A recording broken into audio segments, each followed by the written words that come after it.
Good evening, I'm Brian Greene.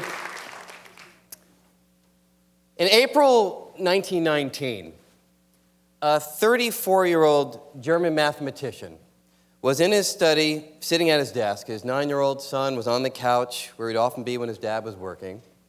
And Theodor Kaluza was there at his desk, doing calculations as he often would, when all of a sudden, he opened his eyes wide.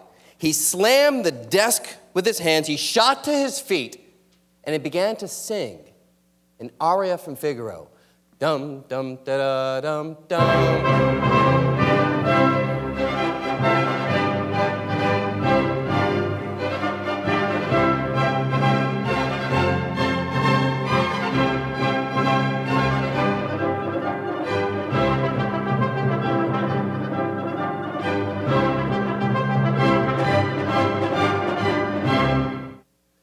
The program here tonight will explore what it was that Theodor Kaluza was singing about. He had found the possibility that there was reason to believe that our universe might have more than the 3 dimensions of everyday space that we all know about. And the program that we'll be discussing here tonight will follow the variations on that theme that have rippled through physics over the last 8 decades, and we'll discuss where our thinking is today on this possibility of more dimensions than meet the eye. Now, to give you a sense of where this idea came from, where Kaluza's thinking came from, we need to take a step back and think about certain physics, certain discoveries due to Albert Einstein that were the precursor to Kaluza's thinking. To do that, we need to think back to roughly the year 1907. 1907 was a time when Einstein was really basking in the glow of having already discovered what we call the special theory of relativity, material that we'll touch on a little later tonight, various insights into the nature of space and time, and he set himself around that time the goal of understanding an even bigger mystery, the force of gravity. Now, you need to know, around 1907, in fact, way before that, many physicists believed that gravity was pretty much understood from the work of Isaac Newton. However, Einstein was, of course, the kind of thinker for whom there was no such thing as received wisdom that he wasn't willing to challenge, willing to think through in fresh, new ways. And in particular, when he was thinking about the force of gravity that everybody was aware of and thought that we understood well, he asked a very simple and basic question that no one seemed to have the answer to. And that question was, how does gravity really work? How is it that one object in the universe, like the sun, can somehow exert a pull on another object like the earth, even though there's nothing connecting them? There's effectively empty space between them. How does gravity get the job done? So naturally, to try to answer that question, Einstein went to the Principia, Newton's Principia, which has all the results in math and physics that Newton found in his lifetime. You know, it was the book that was required reading for tonight's discussion in, of course, the original Latin. Now, of course, you know, most of you therefore know the story, but for the 1 or 2 who maybe didn't quite finish the reading, let me just carry on. So Einstein went over to the Principia. He opens it up to letter G, finds the law of gravity that Newton had written down in the late 1600s. And then he goes a little further to the subheading M for the mechanism by which gravity operates. And there Einstein finds something surprising because Newton basically says, I don't know how gravity works.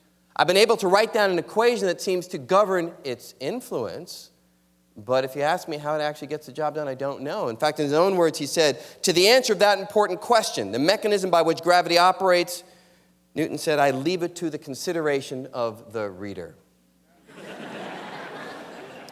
Most readers at that point would simply read on. Here is where Einstein was different. He spent 10 long years trying to figure out how gravity works, and he finally did come to the answer with his so-called general theory of relativity.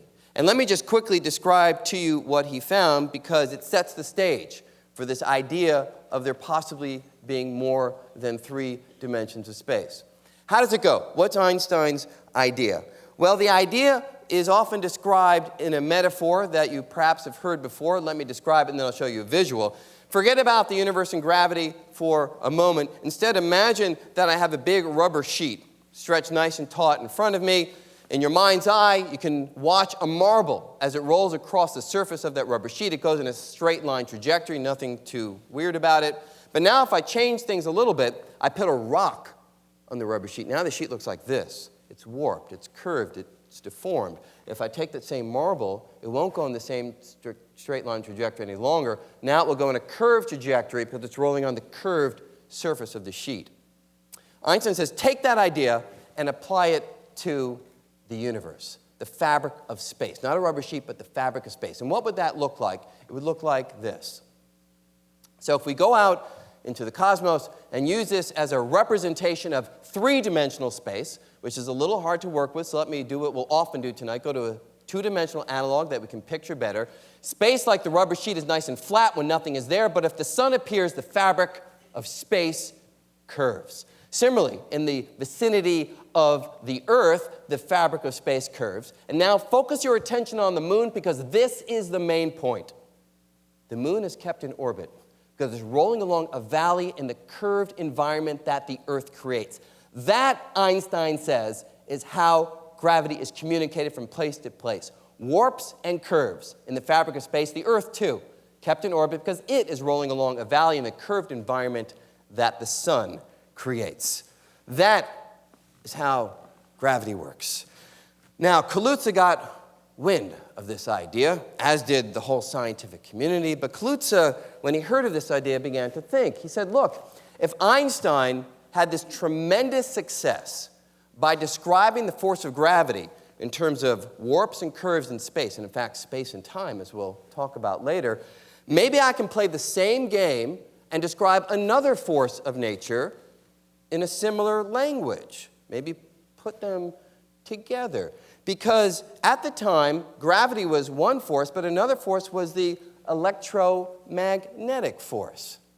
So Kaluza said, what if gravity is warps and curves, and the electromagnetic force is also warps and curves? The problem was, warps and curves in what?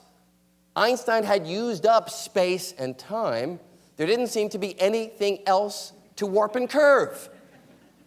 So Kaluza said to himself, what if there are more dimensions of space than we know about? What if there's one more dimension of space? So what he did, what he was doing at his desk, was he took Einstein's equations that were derived and formulated in the context of 3 dimensions of space and 1 of time. He said, what if there are 4 dimensions of space and 1 of time? He writes down the equations, and here's what he finds. He finds some of the new equations to be exactly the ones that Einstein had for 3 dimensions and 1 of time. But because he had an additional dimension of space, he had an additional equation. And when he looked at what that equation was, it was exactly the equation that Maxwell had written down years before for the electromagnetic force. Wow. He found, and what made him so excited, was that he had put gravity and electromagnetism together by imagining that there was one more dimension of space that for some reason we don't see. Now that was the small detail. If there is an additional dimension of space, where is it? Why don't we see it? Now Kaluza himself didn't really have an answer for that, but in 1926, Oscar Klein suggested an interesting possibility. He said, look, maybe dimensions come in 2 flavors, 2 varieties. There, say, is the big variety that we can easily see, left, right, back, forth, up, down. But maybe there are additional dimensions that are curled up, really tiny, and they're so small that they're all around us, but we can't see them. Maybe that's where there could be additional dimensions of space. What would that look like? So just to get a sense of that, this little analogy looks at a traffic light supported by a cable. From a distant vantage point, the cable looks one-dimensional because we don't have the visual acuity to see the circular part that wraps around the cable. But if we zoom in and take the perspective of a little ant, the ant is so small that it can walk along the cable, but can also walk around the cable. And I do hope you appreciate this visual because it took so long to get these ants to do this. But there you have it. A dimension that's small can be difficult to see compared to big dimensions that are far more obvious. Now, that, of course, is just an analogy. What would that look like not for an object in space like the cable, but rather space itself? So let's take a look at that. So the idea would be this. Here is three-dimensional space. I can only put two on the screen. If we go smaller and smaller and smaller, the idea would be that if you go small enough, you can encounter additional spatial dimensions. Anything not in the grid are dimensions that we can't see. Additional dimensions that are curled up. If you have a really ultra-microscopic ant down there, it can walk in the grid part, the part that you and I know about, but the ant is so tiny that it can walk around these curled up dimensions that you and I just are not aware of because they're too small. They're all around us, but they are just too small. That was the idea. Now that was 1926. Einstein himself got very excited about this idea, began to work on it. The problem was when people started to analyze this in detail, this possibility of extra dimensions in greater detail, they found insurmountable problems. They couldn't get the electron to fit into the theory in the right way, all sorts of problems of detail of that sort, and ultimately the idea was dropped by the 1940s or so. Interesting idea, it basically went away. Until something quite dramatic happened in the 1980s. In the 1980s, people began to pick up the trail that Einstein had left off in 1955, the search for unified theories, much as Kaluza's work was trying to put gravity and electromagnetism together. Physicists took up that charge once again with various theories that you'll hear something about tonight, supersymmetry, and one in particular called string theory. And in string theory, the idea of extra dimensions comes roaring back. So just to give you a feel for what these ideas are, if we just take a quick look here, string theory tries to answer the question, what are things made of? So if we take that teapot, we zoom inside of it, you all know that if you go sufficiently deeply, you'll get molecules and atoms. Of course, we all know that atoms themselves are made up of particles, electrons swarming around a nucleus, neutrons and protons. Inside the neutrons and protons are smaller particles called quarks. This is where the conventional story of matter stops.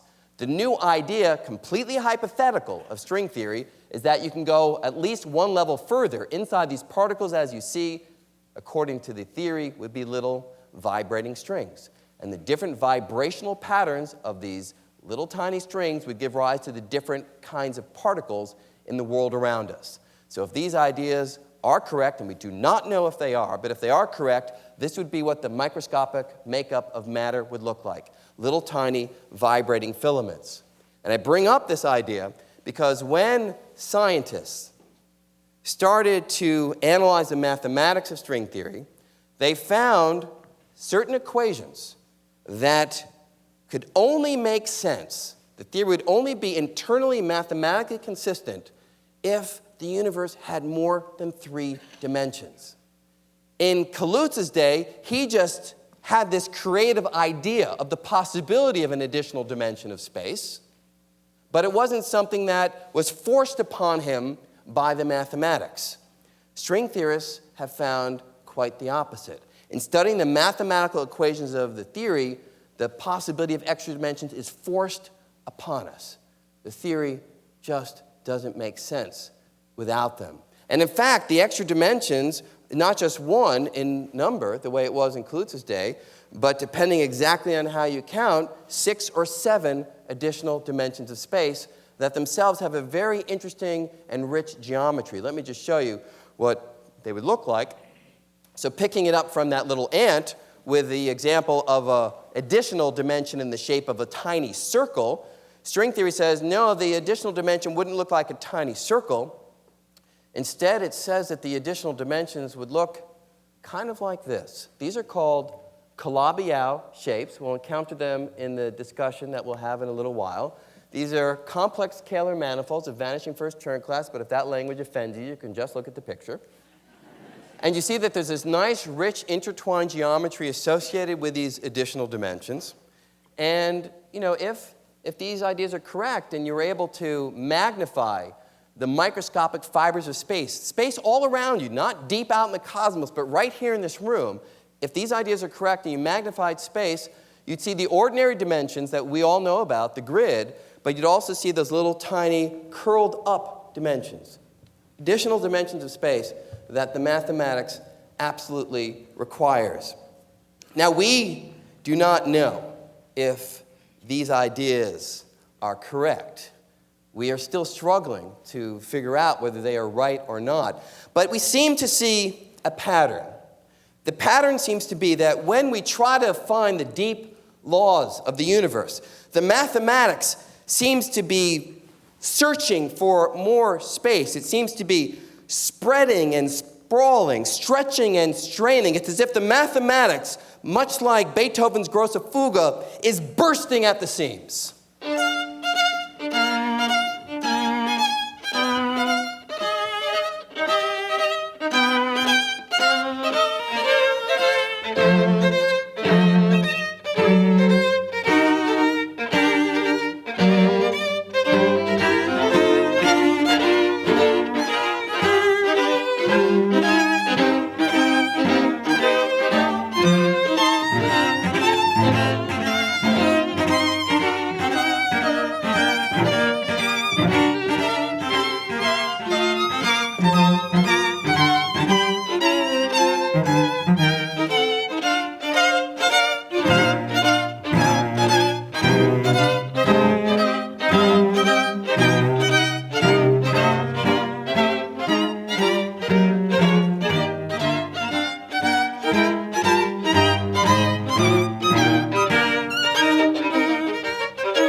Escher Quartet.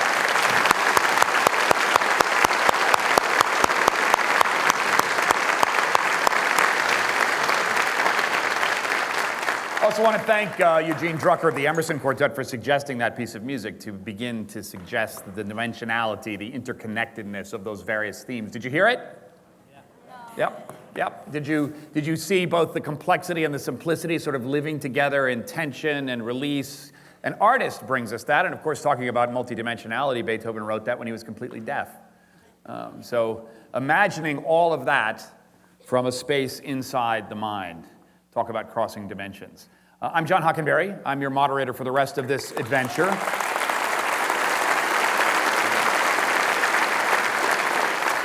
The World Science Festival, all about science, the original exploration, except we all are aboard for the ride. We're all a part of this festival, and I think that's part of what we're going to explore here. But multidimensionality, really?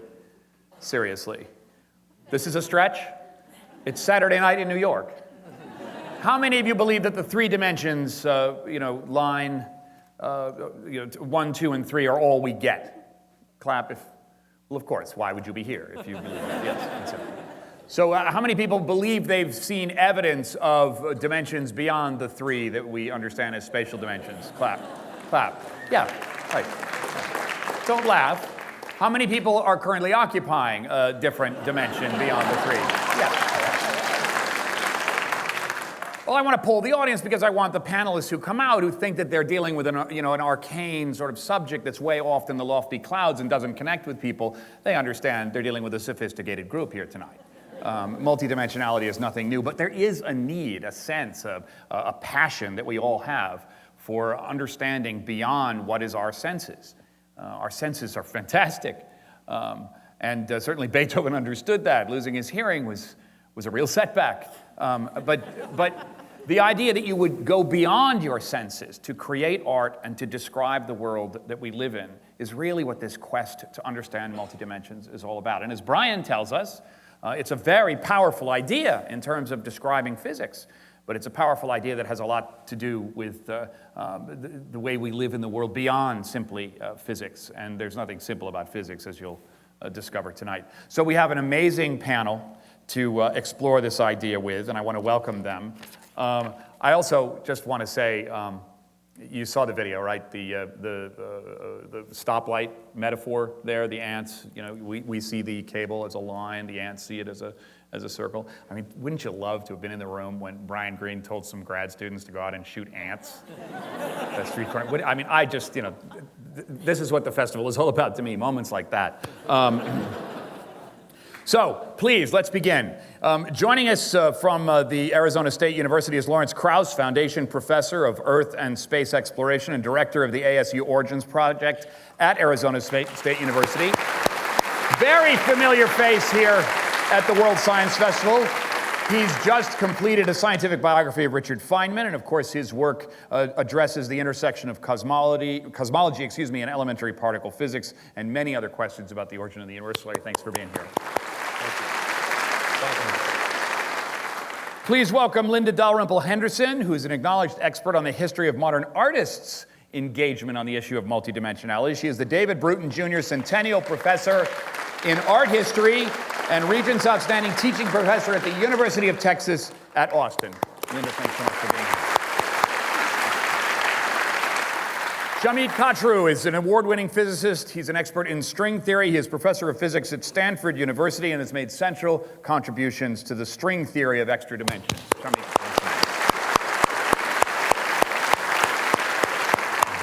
and of course, we couldn't do it without him. Professor of physics at mathematics at Columbia University, Brian Greene.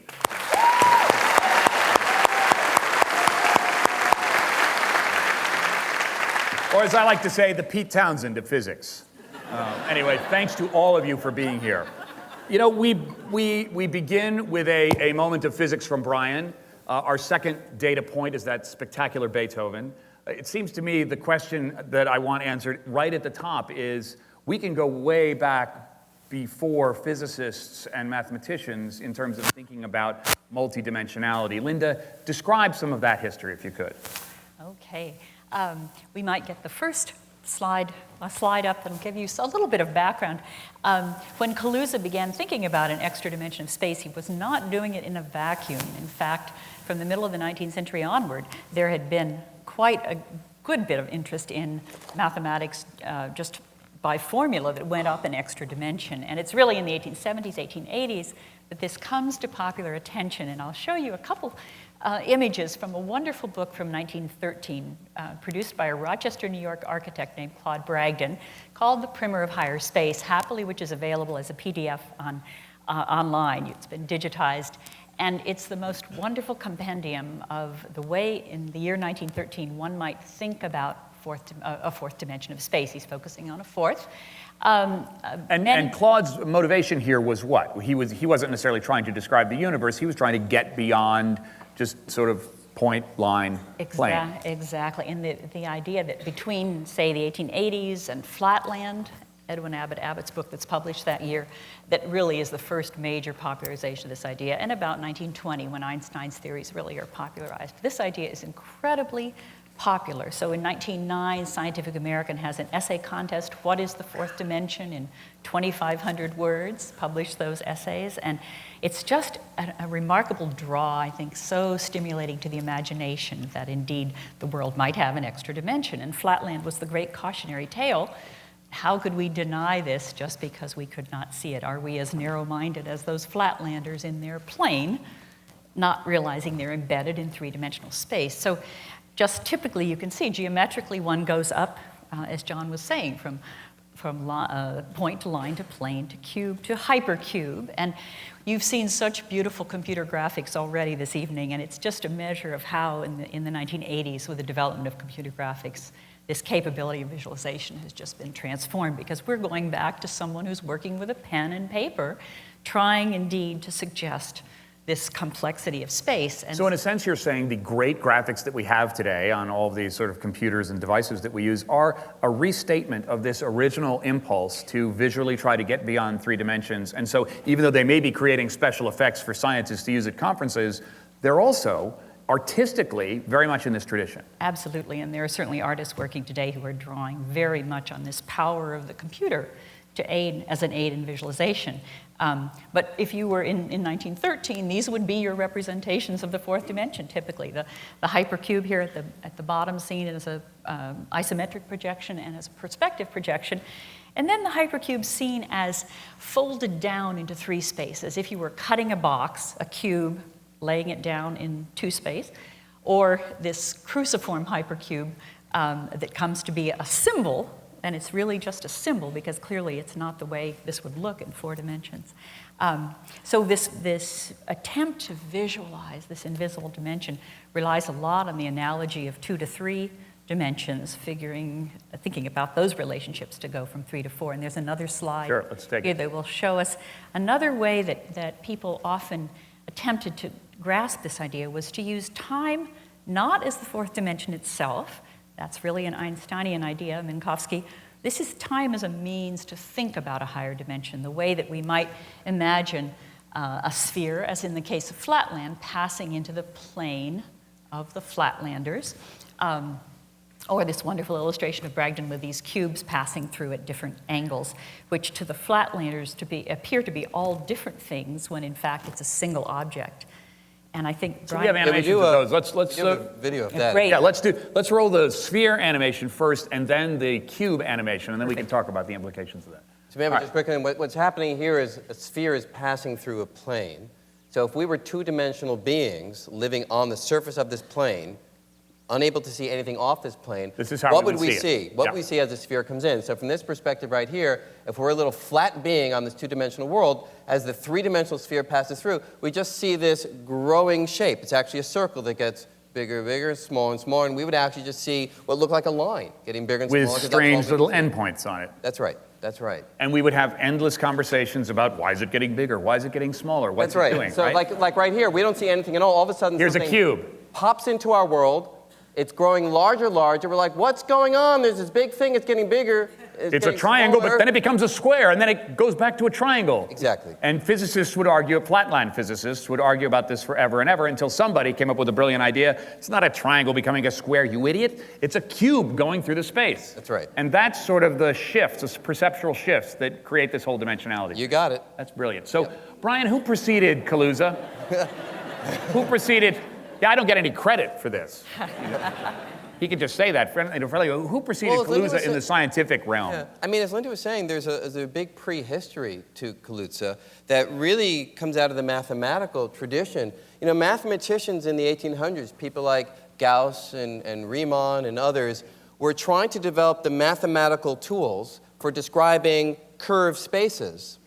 Because little by little, people were recognizing that the geometry that we got from Euclid, which was the geometry that we learned, you know, in high school about objects that live right on the surface, on a plane, that was one kind of geometry, but not the only kind of geometry. There could be shapes that live on arbitrarily curved surfaces. Now, the thing about mathematicians is, when they come up with a new idea for describing some sort of new entity like curved space, they recognize that they can be quite general about it. It doesn't have to be 3 dimensions or 4 dimensions or 5 dimensions. I mean, when you talk about 3 dimensions in school, you talk about X, Y, and Z. Right. It's the same thing. You know, when you're going to a dinner party, you give a street, a cross street, and a floor in order that you know where you are going. 3 pieces of information in 3 dimensions. Unless you're in Iowa, which is the flatland. That's exactly right. No. Now, if you think about that for a moment, it's not so hard to go from XYZ to XYZW or XYZWPQR. It's just additional letters. Mathematically, there's nothing additional one needs to know to create these multi-dimensions, right. It's even though hardly- it's a huge leap for us in the physical. That's right. So mathematically, it's very easy to go to n dimensions, arbitrary dimensions, and these are the kinds of mathematical tools that were developed in the 1800s. Einstein borrows those tools in developing the math behind general relativity. In the video I showed, you know, space was nice and flat, and then it curves. He used the mathematics of curved spaces to describe mathematically what was going on. Kaluza comes along and says, but wait, that math is easy to talk about in any number of dimensions, and he goes up by 1 and starts to run from there. Mm-hmm. So, Lawrence, how much of this constitutes a sort of need to get beyond the senses versus a looking at this tension of, well, math says this works perfectly well, even if I can't see it? Well, I mean, that's really interesting. There's a huge difference between mathematics and physics, which some of us understand, and the mathematicians are free to imagine any possible world, and physicists are constrained. Feynman said that science is imagination in a straitjacket, and so, which is true. I mean, we're forced, unfortunately. There are things we think are beautiful, and we all work on them, and many times they're wrong, but the universe tells us the way it is. And so when we're imagining the possibilities, we borrow from the mathematicians because they provide us the tools, and when we try and see if those tools will describe reality. And if you're a theoretical physicist, it's intimidating almost when you're sitting working to think that when you come up with something that it actually might be real. But what you have to be skeptical about is something beautiful to you because we're hardwired to like beautiful things, or because it relates to reality. And I think with extra dimensions, as an example, people are hardwired to want there to be more out there than meets the eye. I mean, it's the story of human history, the idea from religion on to want there to be a better world, a more beautiful world, or a darker world sometimes. And so if you look at physicists and artists and mathematicians, there's been a long history of looking at extra dimensions, the idea that there could literally be whole worlds we can't see. And what we still don't know the answer to is that fascination due to the fact that they actually exist, or just due to the fact that we're hardwired to want them to exist? Shamit, I want to get into some of the concrete, sort of off the deep end elements of this extra dimensionality as it relates to superstring theory, et cetera. But first, let me just, taking straight off what Lawrence said, how much of the artist's history of this is about trying to describe something that's real versus simply, hey, what if we could do this kind of thing, just a pure flight of fancy? I think it's very central to a lot of early 20th century art, and this fascination with the fourth dimension, this widespread popular literature was augmented by the discovery of the X-ray in 1895. So there's an image here, I think, of a cubist painting here. We can, certainly for much of the 20th century, in the wake of Einstein, we've thought of the fourth dimension as time. And we need to go back before that point to the era of cubism, before World War I, and put this spatial fourth dimension back into play to really help us understand that a painting like this portrait isn't just Picasso being difficult for the sake of being difficult. Yeah. He considered himself a realist, but in fact, in this period, in the wake of the X-ray especially, this realization that the human retina was picking up just one range of vibrations in a much larger electromagnetic spectrum, that there was a reality out there invisible to the human eye, is tremendously liberating for artists, and that Cubism in so many ways is a product of this moment and interest in X-rays, in radioactivity, matter dematerializing into the space around it. And one got very often these kinds of comparison photographs of the external rat, the sense that indeed artists through history for centuries had focused on that fur, on capturing invisible light in visible light, the external appearance of something, when in fact there was a reality, an interior reality. And that, I think, had a tremendous effect on continuing interest in the fourth dimension, because that idea might have remained for quite a time, the realm of philosophers and mystics and others. But in fact, in the wake of the X-ray, who could say there wasn't a fourth dimension just because you couldn't see it? And John Mavis was saying, if there were a fourth dimension, you could actually see inside the rat, just like that. You wouldn't need X-rays. You could actually just see right in. In fact, I mean, just to give it, just so it's clear, like in Flatland, if you had a living being in a flat world that, say, had an external circle as its epidermis, as its skin, and it had organs inside, in the two-dimensional world, if you were there, you'd only see the skin. But when you go to the third dimension, you can see right inside and see the lungs and the heart and whatever internal structure there is, just like we're seeing there. And that sounds like a really good thing, and I'll let you go in a second. But in fact, we know that X-ray is in fact a different frequency of electromagnetic radiation that refines an image in a different way and gets beyond the surface of the skin. Yeah. So while Picasso might suggest that the interior of the rat vis-a-vis the point of view of the X-ray is a different dimension, it's more of a commentary on our senses, in the sense that we see this. That's an arbitrary fact of nature, but if we had an X-ray machine, we could see this. This painting is an attempt to say we might see all of it together, but that's short of new dimensions, right? No, they were really influenced, as I learned from Linda, they were really influenced by in fact, the interest in a fourth dimension. They got it wrong because the fourth dimension was time, but they became fascinated by the idea of fourth dimension. You can go on because you'll do it better with me. Let's just go to the next slide, which is just to suggest that there is a very real awareness of these this remarkable man, Jouffret, who was doing remarkable new kinds of illustrations of complex four-dimensional solids. And we could say that in Cubism, there generally is a recognition that reality is more complex than what the eye sees, matter transparent, dematerializing, but also there's a geometric substructure in this painting that suggests very much that in the wake of his own interest in Cézanne and a geometry in nature, there's a new kind of geometry here that suggests an inner structure and a geometrical structure. So it's a painting, I mean, this is, again, you're limited to canvas and oil paint, and it's a painting that at least keeps us from saying that space is three-dimensional. We can't say that.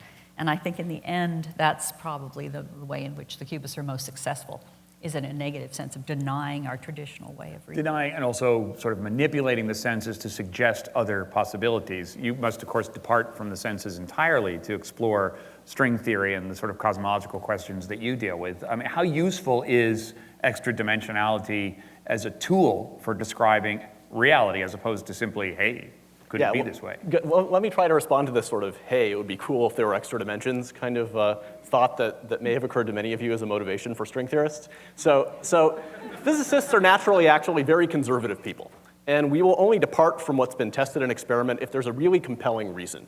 So Brian touched on this in his opening presentation, but if we could we get a picture of a graviton on the screen? I think we have a picture of a graviton. Now, this is like proprietary, never before seen, except on this stage, an actual graviton? Right. Okay, so So since we haven't yet seen a graviton, we're free to imagine it however we wish. I guess this is how the artists wish to imagine it.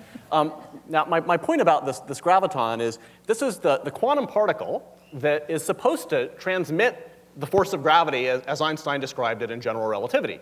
So as Brian explained, general relativity says that gravitation is merely the actual bending and twisting of space-time geometry caused by a massive body. In quantum mechanics, that means there must be a particle that the massive body emits that goes and tells space-time how to bend. It's called the graviton, and while we haven't observed it yet directly, we're all pretty damn sure it exists. Now the nice thing about this is, although we're sure it exists, and we have a beautiful theory due to Einstein of the classical theory of gravity, we do not have a beautiful quantum theory of gravity, a theory that can take that graviton, smash it together with other gravitons at very high energy, and produce answers that make any sense at all. The theory is mathematically inconsistent. And the way that extra dimensions reappeared in the mid-'80s was not out of some fanciful thoughts of drug-addled physicists, but it was because a new theoretical structure, superstring theory, was shown to produce a quantum mechanically consistent theory of the interactions of this graviton. Now, let me get back to your real question. Can we have the picture of the fifth dimension of Kaluza and Klein again? So the Kaluza and Klein originally came up with a theory where the reason that electromagnetism exists would be similar to the reason that gravity exists. It was that secretly space was 5-dimensional. So if you imagine M there, it's drawn as a line here, but you should imagine that's all 3 space dimensions, is our space. What Kaluza and Klein realized was by adding a little extra circle, so small we couldn't see it, Einstein's same mechanism of explaining gravity as fluctuations of the geometry of M would now also create electromagnetism if one allowed the extra dimension to fluctuate. Now in string theory... So what exactly is fluctuating there? Something going on inside the tube? Yeah, so let me speak very roughly. You see there's a circle above each point in M. It's like the circles in Brian's earlier drawing. Right. And very roughly speaking, what's happening is the structure of that circle is fluctuating. As you move over the different points in M, it can have slightly different size. So gravity interacts on M, electromagnetism interacts within M by C. Yeah, or roughly, actually, the whole theory is just gravity in all 5 dimensions, 4 plus 4 of space and 1 of time. It's just gravity, but to a poor ant confined to M, it looks like gravity plus another force. We're the ant. We're the ant. We're the ant. Right. Okay. Not you. Me. Yeah, there we go. Okay, so this extra dimensionality is a question of scaling and point of view. Now, it sounds a little bit convenient that the physicists say, we're supposed to not be able to see it. Well, I just want to, I keep trying to figure out why I'm here, and I think, You wrote a whole book on this. Yeah, I know, I did. That's right. This is indeed a fascinating argument for extra dimensions, but in fact, the first place they arose in string theory was not in the context of gravity. And so was in the context of trying to understand one of the other forces in nature, the strong force, which was also inexplicable at the time. And strings were invented to try and resolve a big problem in there. In that case, it needed 26 dimensions. And so I want to point out that there have been physics reasons to be interested in extra dimensions, and those turned out to be wrong. Now, this is a very good reason to be interested in extra dimensions, but it could be just as wrong, and I just want to sort of temper that. So I mean, I would absolutely agree with that, and I think it's really important to underscore that everything that we're talking about tonight could be utter nonsense. Yeah. However, there's strong motivation to think about these ideas because, as Shamit was saying, we have a theory of gravity, Einstein's general theory of relativity. We have quantum mechanics. These two theories, each of which works fantastically well in the domain for which it was developed. Quantum theory for small things, general relativity for big things. Now, we think the universe is overall consistent, but these two theories don't work together. As Shamit was saying, they're internally inconsistent. The wonderful thing about string theory is that it's able to put them together in a consistent package. One package, gravity, quantum mechanics, it's all there, but the math only works if you have extra dimensions. And that motivates us to take it seriously. It doesn't mean we know it's right by any means, but it motivates us to take it seriously and analyze where it takes us. Yeah, we agree on that. Do experimental physicists accept this hey, the math works, just stop questioning it, just go find an experiment that's going to prove it? Or is it like the way it used to be in the 1800s, where you really needed to design an experiment to show physical evidence of this phenomenon, and then you worry about the math later? No good experimentalist listens to theorists ever. So they're duly skeptical. They understand the motivations. Unfortunately, we do not yet have evidence for extra dimensions, but in all the forthcoming generations of experiments on cosmology and on particle physics, people are hunting for hints. And those hints are not an inevitable consequence, even if string theory is correct, but they would be our first window into it if they are. We don't even know, I think it's fair to say we don't yet even know what all the hints are. It's not as if yet, I think it's fair to say that we understand completely the mathematics, so we know what, in all cases, unambiguous predictions to make. We're still struggling with the mathematics. Absolutely. And so it's even one step further. Let me step back for a second. I mean, Kaluza was going for dimension number 5, right?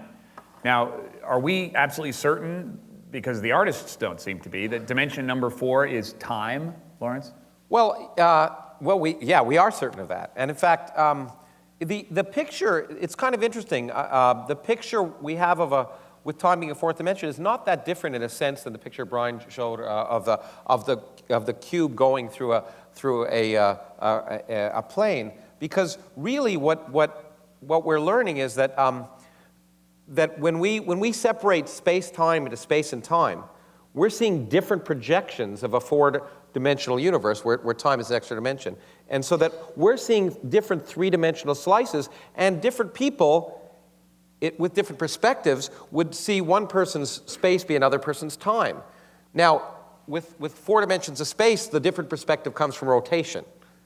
But it turns out, in the way the world works, the way time is connected in space, that different people have different perspectives if they're moving at different speeds. And so you can find out that, in fact, that one person's space will be another person's time. And that's the basis of special relativity, that what we're seeing when we call the length of a rod the length of a rod, and a person moving fast compared to us will see the rod as being smaller, well, they'll see him smaller in space, but the different ends of the rod will be stretched out in time. And so one person's space can become another person's time. So the content of special relativity was really to tie together space and time in a different way than rotations do in a nice 4-dimensional space, but it works. And it's not just hypothetical. We measure it every single day, right, in particle accelerators around the world, that when you're traveling very fast, your clocks slow down. All of those implications come from that relationship. And those fabulous thought experiments that when you're introduced to relativity in high school and college, as hard as it is to make the leap, is really a restatement of the idea that in these multiple dimensions, the various dimensions can be pulled and moved, and time is just another one, and the way that happens is the way Einstein describes it. You know, and I wanted to even go back further, way further back than what people talked about. To me, the real person who first kind of talked about this was really Plato. When Plato was a natural philosopher in principle, but you probably got forced in school to read The Republic, maybe some of you, or maybe the non-Americans. And whoa! But anyway, he gave that analogy. Perhaps. He said, well, what we're seeing is a projection. He argued that it was like people sitting in a cave their whole life, just looking at the wall of the cave.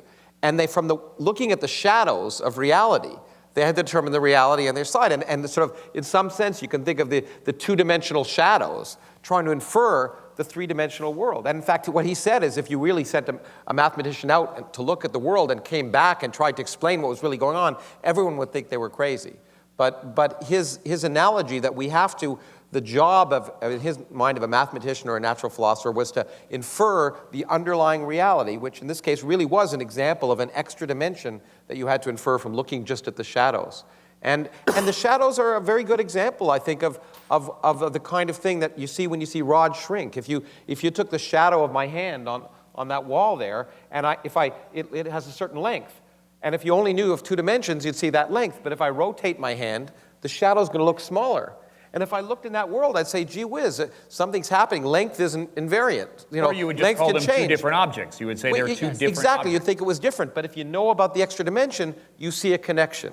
And that was a sort of connection that Einstein made. And in principle, it's the connection that we're trying to make with extra dimensions in string theory or other ideas is that somehow we're connecting things that seem very different by allowing this extra dimension. And it's a beautiful idea, and we just don't know if it's right, but it's a beautiful mathematical idea. Just take that one more footnote on that. The things that we believe we're connecting by going up to higher dimensions, we believe that all the forces of nature, not just electromagnetism and gravity, which is what Kaluza was focusing upon, but we know that there are other forces of nature. Now, the strong nuclear force that's vital for keeping atoms together, the weak nuclear force responsible for things like radioactive decay.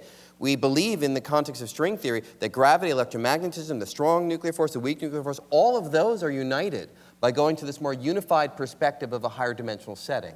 So it's a very beautiful picture. Doesn't mean it's right, but it's a very beautiful picture. Go ahead, Sean. Let me pick up on that a little bit. Could we get the picture of the standard model up there? So the shadows that we see that we're trying to interpret as evidence for new physics, be it string theory or some other theory we haven't come up with yet, are these shadows. They're the shadows that your fine taxpayer dollars pay for us to discover at Fermilab and at CERN. Well, I guess that's European tax dollars. Some of our tax dollars are there, too. Some of our tax dollars do. Okay, so you see here, this is the table of, this is the modern day periodic table of elements. Instead of, different kinds of atoms, you see here the different electrons and quarks, and they all have cousins. So you know about the electron, you probably know about the proton, you're made of protons. But for each elementary particle we know, it turns out there are cousins you know much less about because they have no apparent reason to be there. They don't play a role in chemistry, they don't form parts of your body. They're copies of the electron that are more massive that we've found, copies of the quarks that make up the proton that are more massive that we found. This is a shadow. There's a reason that there's such structure. Why are these things repeated many times when there's no apparent need for day-to-day physics? Now, in the periodic table of elements, seeing that repeated structure eventually led people to understand that atoms are complicated composite objects. And the hope here is that this particular shadow, this complicated pattern of many different forces and many different particles, is a hint that there's a single underlying object, perhaps a string, whose different windings or oscillations can really unify this picture. Say it's not just some, God had a bad day and decided to use 15 particles instead of 12, but that really she or he used one, and these are its different manifestations. John, do you mind if we do a little video that amplifies this? But let me just ask one dumb question, okay? Yeah. Just one? Just Oh, one, no, okay. yeah, I know. It's going to be a long night. One can use multidimensionality to describe this complicated and frustrating, sometimes, model. But there's also this idea that in the sort of Higgs substrate, the sort of Higgs domain, where all these things are unified, it's at a higher energy level, or it's at a higher level of sort of other phenomena going on, and that when we see these other particles, it's because the energy level, as is the case in the Big Bang, goes down, and they sort of pop out in the way that ice, sort of emerges at a lower temperature than water, that sort of thing. That doesn't imply multidimensionality for these things to exist and to be fleeting, right? Absolutely not. So that's why string theory is one of many possible ways of interpreting this kind of shadow, and I think the shadow of the graviton, which is a little deeper and harder to interpret. And in fact, to be fair, the string theory is sort of followed on an idea called grand unification, which is really motivated actually by experiment, that the three of the forces of nature, taking gravity aside, three of the forces of nature, the strong, weak, and electromagnetic force, their strength varies with length scale. And if you extrapolate for what we see now, and you go to a very small length scale, about 15 orders of magnitude smaller than what we can measure, maybe 14 orders of magnitude smaller than what we can measure with present-day accelerators, you'll find that the strength of all those forces, which is very different on the scale we can measure now, looks the same. And that's very suggestive to people that maybe those theories do get unified and really represent different manifestations of a single force. And in some of those same theories, these families can result, these different shadows can result from a larger underlying symmetry group. And in that case, it doesn't result from extra dimensions.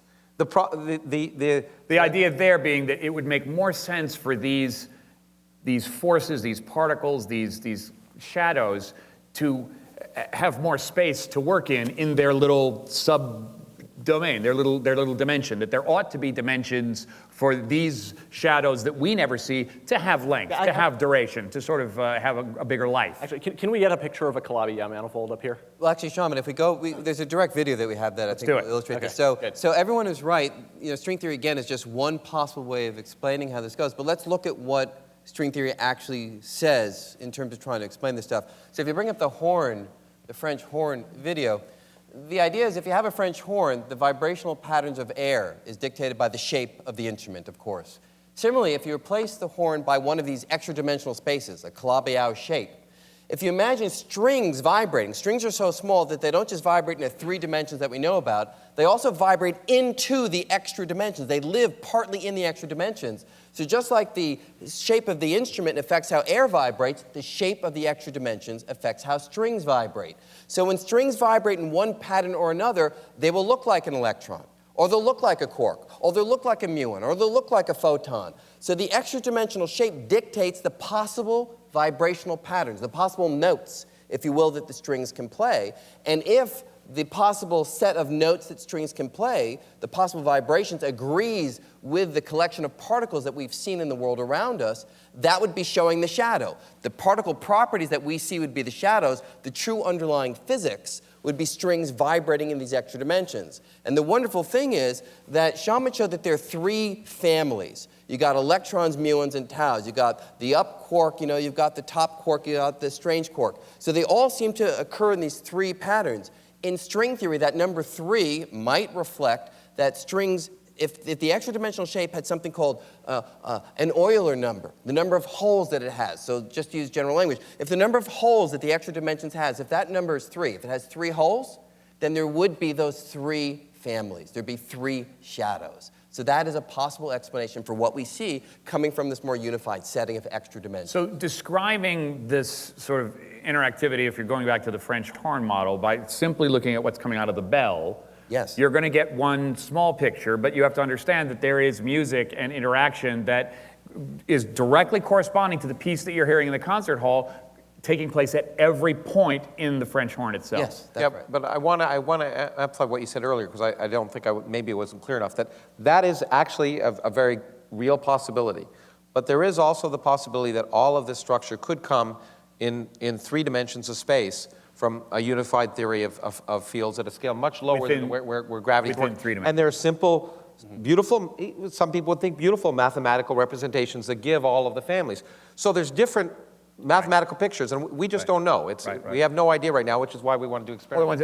Linda, when the physicists came and said that the 4th dimension was time, I mean, were all the artists annoyed, and did they then immediately abandon their trying to create this 4th visual dimension?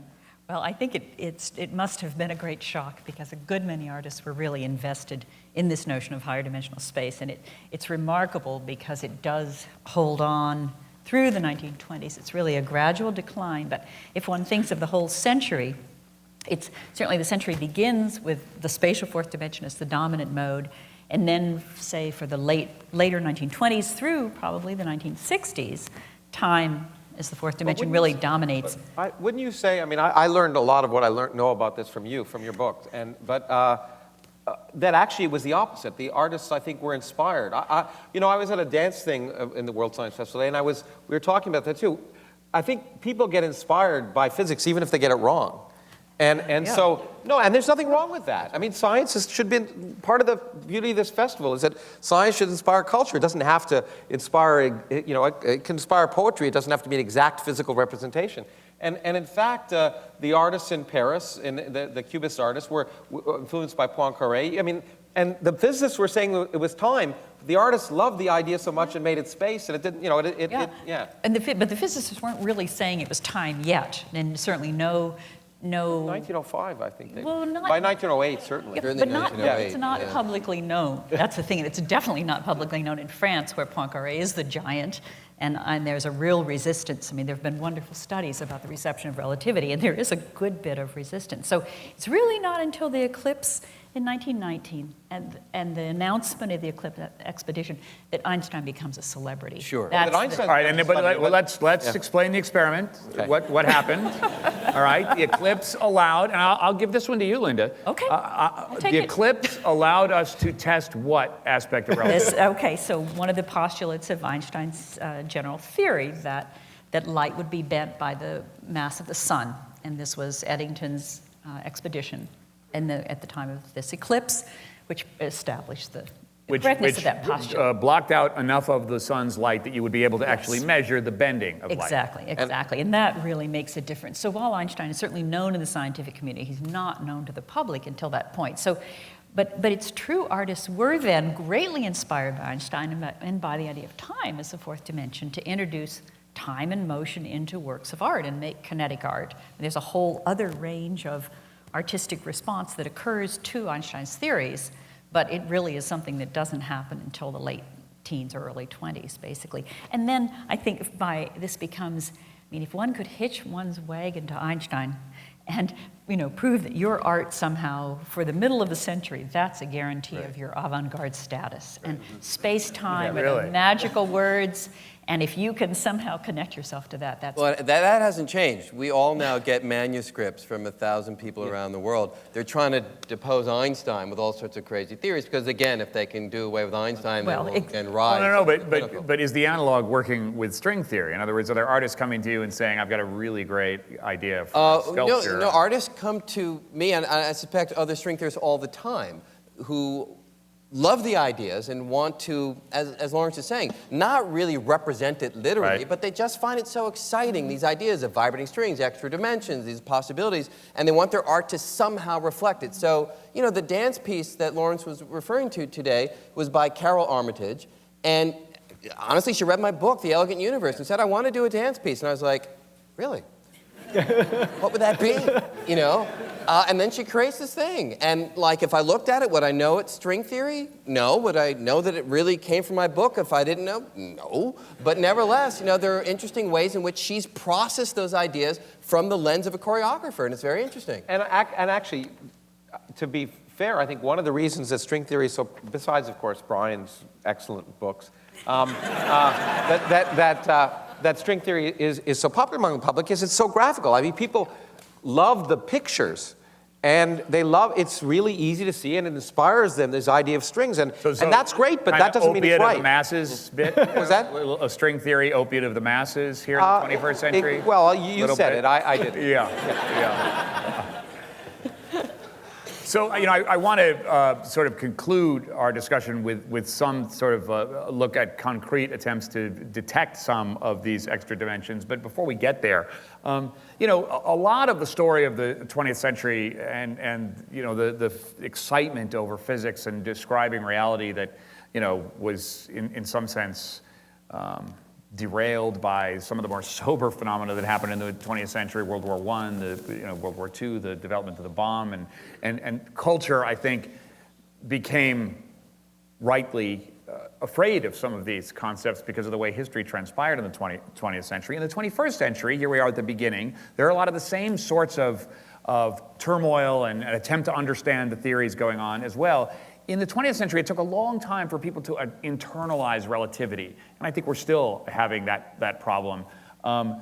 Where do you think string theory and some of these ideas of extra dimensionality are going to appear either in popular culture or in art that you're observing now, Linda?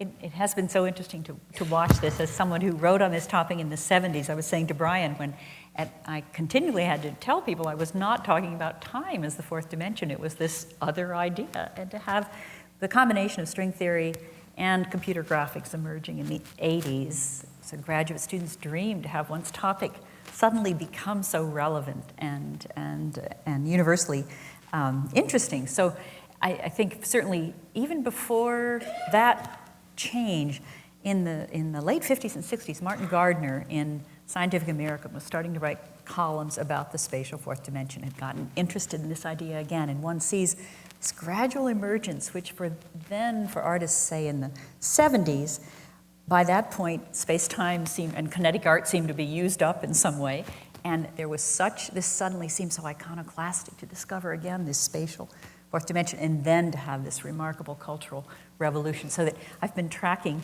Google sightings. So, for example, there are matches in say 2002 or so, when I think if you searched fourth dimension plus space, I think I got 17,600 matches. And doing it this month, there are 2,800,000 and something thousand matches. And part of that is the books on the topic. Part of it is the 2 Scandinavian heavy metal bands that have albums called Fourth Dimension.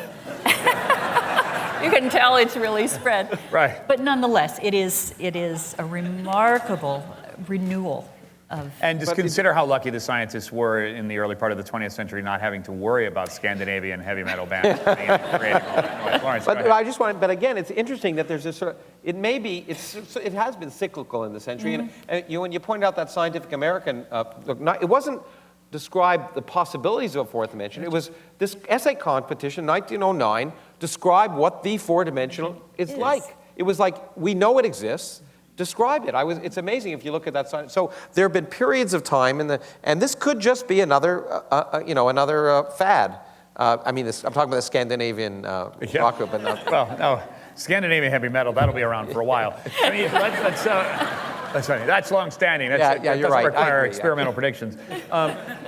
Shamit, you get the sense with the Large Hadron Collider and some of the experimental work that's being done, and it's not even clear if LHC is going to have anything to do with the string theory or these extra dimensions, that the science is more remote than maybe it was in the era of the cubists. As revolutionary as those ideas are, that for us to reach and try to make the dance piece about Brian's book, or to create the sort of art that causes a similar kind of conceptual flutter in regular people who maybe aren't scientists. Do you see evidence? Do you see places where we'll have discoveries that actually people can understand outside of pure mathematics? Sure. Well, let me describe in a minute one way where even in the next 5 years we could get direct evidence of the existence of extra dimensions. But before I do that, and I know string theorists are always doing this, I want to sort of make a plea for people to remember how long a time it takes in science, even given the correct idea, to produce the smoking gun. And now a favorite example I have in the era of the LHC is the previous big Nobel Prize discovery in particle physics, the discovery of the force-carrying particles of the weak nuclear interaction. Okay, the famous theory, the first famous really good theory of these interactions was invented by Fermi in the 1930s. It was based on physics that, relative to what we're talking about now, was pretty well understood. There was a lot of evidence it was correct, even experimentally. It took 50 years from the time that Fermi wrote down his first correct theory for these particles to be produced. Okay? Now in string theory, the leap that we're making in terms of scales in energy or scales in size to the size of a graviton, okay, is so much larger. One should not be surprised if, like many things in science, it takes a long time to play out, and we'll see what's right and what's wrong. But let me give you a very optimistic way that things could play out, okay? And I think very few people would advocate that this is the way they will play out. But could we get the picture of the fifth dimension and Kaluza and Klein back, the Kaluza-Klein theory back up there again? It's the one with the line and the tube. The line and the right? tube. The Absolutely. little line and tube. So thing, what's different about the top picture from the bottom? It's that there's a circle on top of the line. Okay, so now we have the LHC. In this cartoon, what is the LHC? You have the Large Hadron Collider there at CERN. Okay. Large Hadron Collider. You take two particles in M, you smash them together with really high energy, you look at what comes out. Okay? And if you're really lucky, you discover new particles that way. Now, if that picture were literally correct, and if the radius of that circle, if the size of that circle were just at the right place that the Large Hadron Collider could probe physics of that size, which is a big assumption that many of us are skeptical about, then one of the things that you would produce is five-dimensional particles that could go around the circle. They would have momentum in the direction that we can't see, the fifth direction. Now, because we can't see it, we wouldn't see that as a velocity in our space. It wouldn't look like a moving particle. It would look like a more massive cousin of one of the particles that we already know about, one that has 1 unit of velocity in the fifth dimension, or 2, or 3. And that repetitive structure, that you'd get a tower of particles, very similar to what we've seen before, but there can be 1 or 2 or 3 or 4 extra units of mass that's related to basically invisible velocity in a fifth dimension. That's called a Kaluza-Klein spectrum, after Kaluza and Klein. And if the LHC is at just the right energy to detect that dimension, we would see that as a smoking gun of extra dimensions. But you would detect it as a small thing and see its behavior as something much more massive. Absolutely. You could be very stubborn, and you could say, even if you saw 7 such particles, the electron and one with 1 unit of momentum and 2 and 3 and 4 and 5 and 6, you could say, what are you talking about extra dimensions? We have here 7 electron-like particles with this regularly spaced mass. You can say whatever you want, okay? But the fact is, Occam's razor in that situation would tell you the most useful way to talk about this situation is that we have discovered a 5th dimension. Now, again, that's an example of where in an experiment you could see signs of this. I'm not advocating that we will see signs of it, and my own research and that of most string theorists, even those who believe firmly in the existence of extra dimensions, probably suggest that we won't see that. Okay? But it's an example of how these ideas really do become testable. It just takes time. I certainly agree that that's, and I think all of us on the stage would agree it's possible. All of us, the physicists on the stage, would probably say we don't think it's going to happen. Absolutely. But it certainly is a possibility. But I feel obliged to temper what you said. The Fermi's theory, he won a Nobel Prize because actually he explained things we measure. And then within that time, there was a neutrino discovered, which is a key part of the theory. I mean, there were a whole slew of experimental discoveries in those 50 years that really played a key role in our understanding. And so it is a little bit different, and we have to realize it's been a challenge, and it's been hard times. And the string theorists, and I know Brian and I agree completely on this, that right, Brian? That it has been somewhat frustrating. That I think expectations in the 1980s, I think, were much higher than they are now. And it has been a difficult time as people have learned the theory is more complicated than they imagined. The predictions are more difficult than they imagined. And it's been a long, fallow time, I think. And that may not mean anything. It's just been difficult. On the Fermi scale, we still got 20 years to go, though. I mean, right? Can we just back up 1 second? Can you explain how the Fermi problem is much more accessible than the string problem? When you say Fermi described the weak interaction. Absolutely. Let's talk about quickly. Sorry? Yeah. I said, let's talk about microscopes. Okay, so I actually don't know anything about microscopes or how they work, but you could imagine, if you look at the history of the microscope, at a certain point, you were able to amplify, your hand with a fancy microscope well enough to see, a little patch of skin. And as time goes by, you see littler and littler patches. If you got a really powerful electron microscope, maybe a scanning tunnel on electron microscope, you start to see the atoms in your hand. So a useful way to talk about the advance in technology there is, over what range of distances did your resolution improve? If you went from a patch this size to a patch half that size, it's a factor of 2. If you go from a patch this size to being able to see the atoms with an electron microscope, that's a factor of 10 to some large number, 10 to the 10, something really big.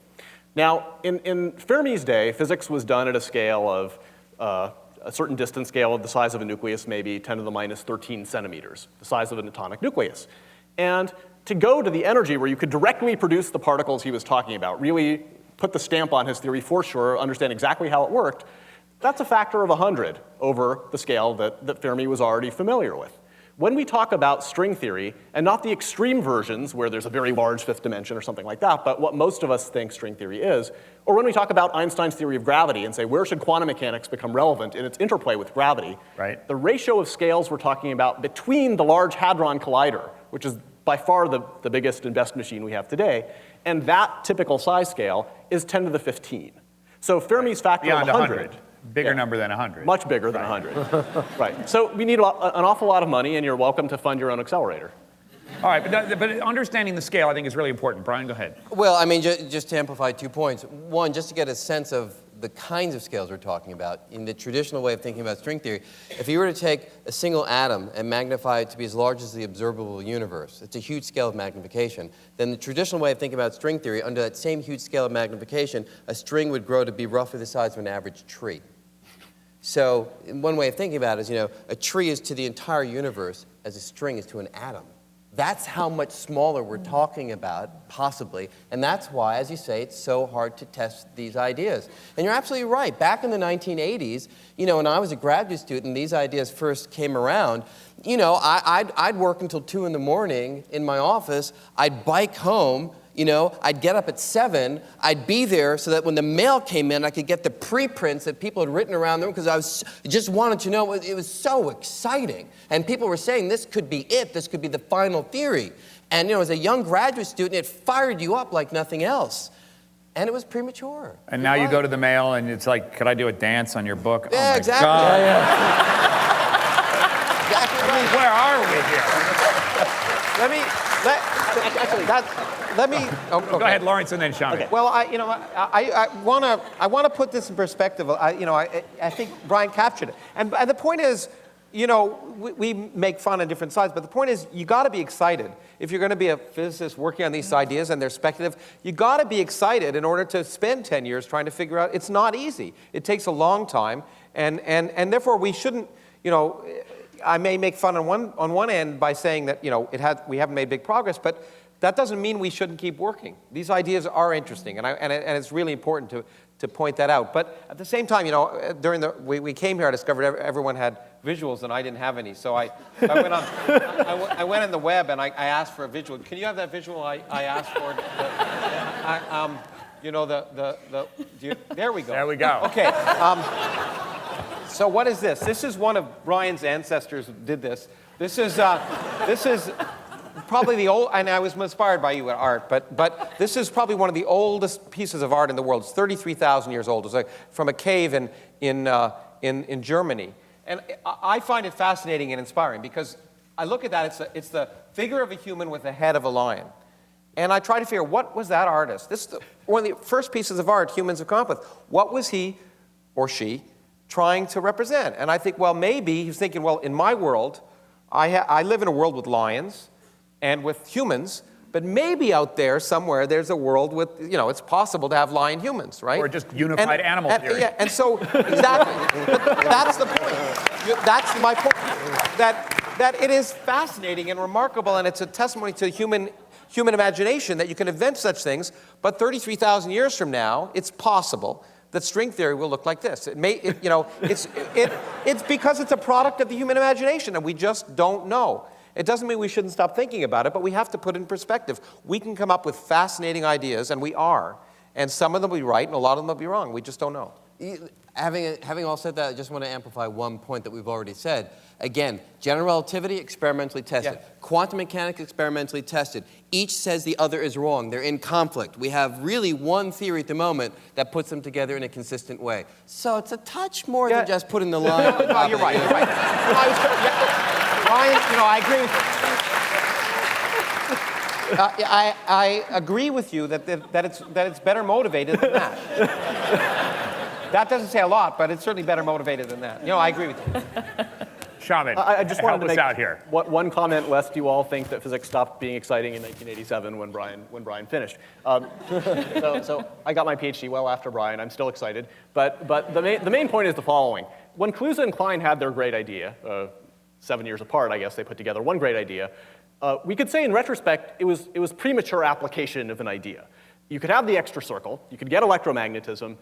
So what? We now know the world has many other forces. There are many other particles they didn't know about. They had an elegant idea that was at best incomplete for many reasons, but that's the simplest one. We just know more about physics, and they didn't get everything. Mm-hmm.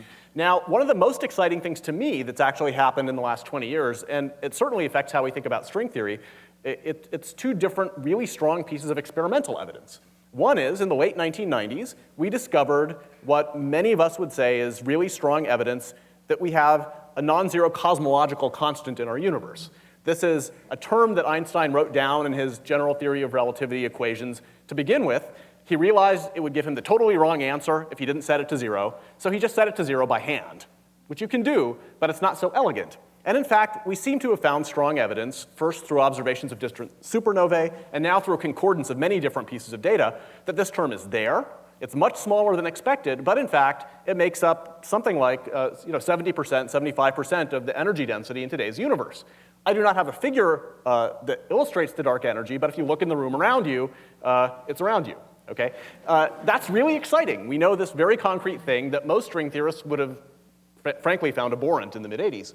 Another really exciting thing is But hold on to that for a second. Yeah. I mean, this cosmological constant idea from the perspective of Einstein trying to make a theory work out, okay, you're trying to measure everything in a room, but you can only see 95% of what's in the room. So to make it work out, because you know the confines of the room, you got 5%. You just have to go, well, it's this. We got all this stuff and this. Well, what's this? Well, don't ask me about this. It's just this. But within this sort of element of cosmological constant that you're talking about, these sort of mysteries that allow the mathematics to add up, can be an incredible amount of complexity that includes a lot of the phenomena that you're talking about. But you got it actually wrong. We're 1%. What we've discovered about the universe, I mean, I do cosmology, and what's amazing is everything we see is just a bit of pollution.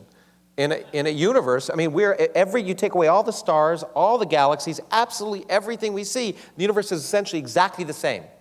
It's 99%, well, 30% dark matter, whose makeup we have good ideas about, but we don't know what it is, and 70% almost dark energy. Everything we see is irrelevant to the universe. It's really that scary. Okay. So if there are not a lot of hidden dimensions, we are so friggin' alone. It's just not even comparable. Let's before we go, and we could go certainly another hour on this, certainly. What do you make of? No, it's been a long day.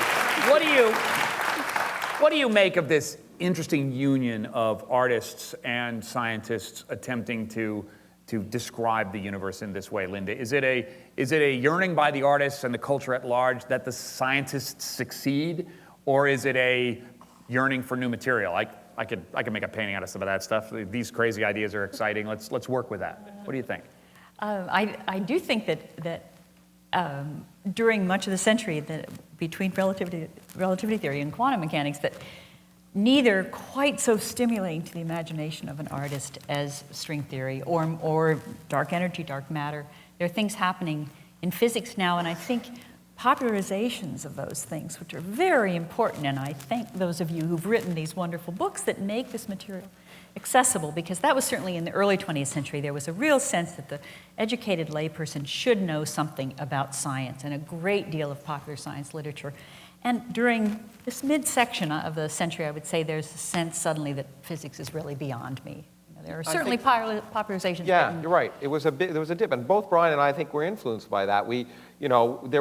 Einstein wrote popular books, and it was absolutely de rigueur if you were considered literate to have some understanding of natural philosophy. That evaporated, and there were some people like Carl Sagan, and I know that both Brian and I have been influenced, but the reason I write books now is because it was those books by Einstein and George Gamow that got me interested, but they inspire a generation of people, and one hopes that some people will be inspired by the books you write. And I think artists are deeply concerned with the nature of reality.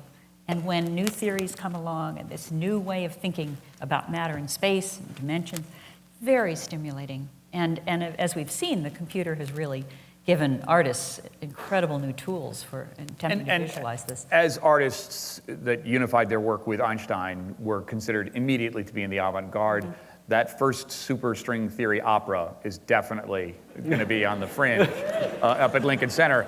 Brian, you said that when you were a grad student, you were so excited, and I detected a lot of that excitement in your opening presentation.